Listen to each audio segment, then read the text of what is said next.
Hi అందరికీ. గుడ్లు ములక్కాడ కూర ఎలా చేసుకుందామో చూద్దామా. ముందు ఎగ్స్ ఉడకబెట్టుకోవాలి.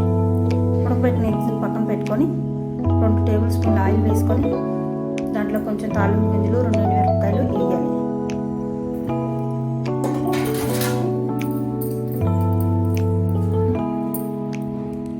అవి కొంచెం బాగా యాగనివ్వాలి.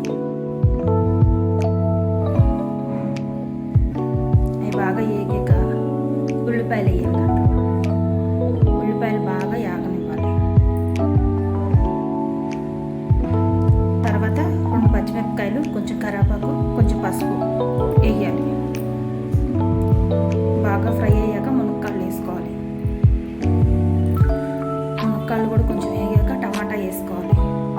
దాన్ని బాగా కలపాలి. కలిపిన తర్వాత కొంచెం సాల్ట్ వేయాలి.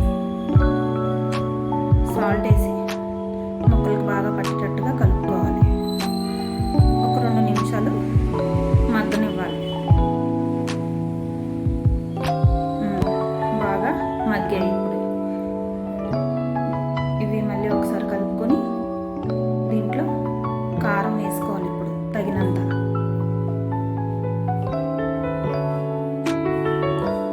ముక్కలకు బాగా కారం పట్టేలాగా మంచిగా కలుపుకోవాలి. దాన్ని కలిపిన తర్వాత 1 నిమిషం అలాగా మగ్గనివ్వాలి. ఇప్పుడు ఉల్లిగడ్డ అంత చింతపండు నానబెట్టుకొని చిన్న కప్పుకి వచ్చేలా తీసుకొని వేయాలి. వేసి బాగా కలిపి 1 కప్పు వాటర్ వేసుకోవాలి.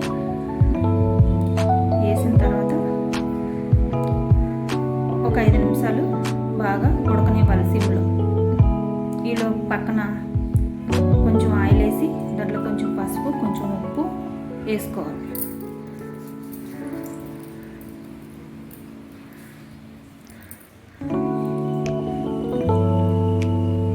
మనం ఒలిచి పెట్టుకున్న ఎగ్గులు తీసుకొని ఈ ప్యాన్లో బాగా ఫ్రై చేసుకోవాలి.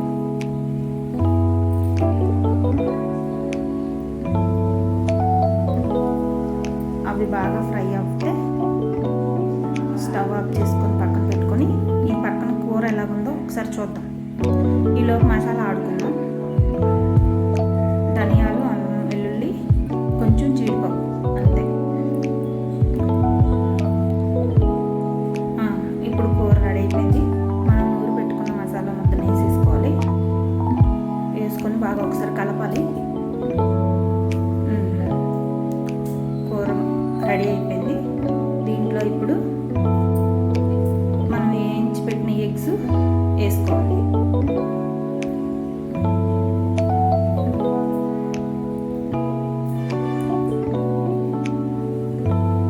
వేసి ఒకసారి బాగా కలుపుకోవాలి.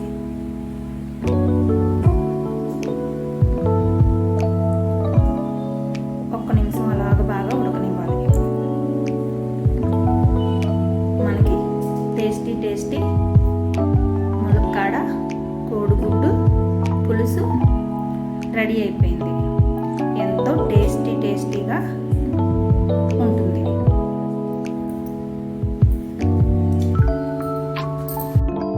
ఎంతో టేస్టీగా ఉండే ములక్కాడ ఎగ్గు కూర రెడీ అయిపోయింది. ఒక సర్వింగ్ బౌల్లోకి సర్వ్ చేసుకుంటే అయిపోయింది. వీడియో చూసినందుకు అందరికీ చాలా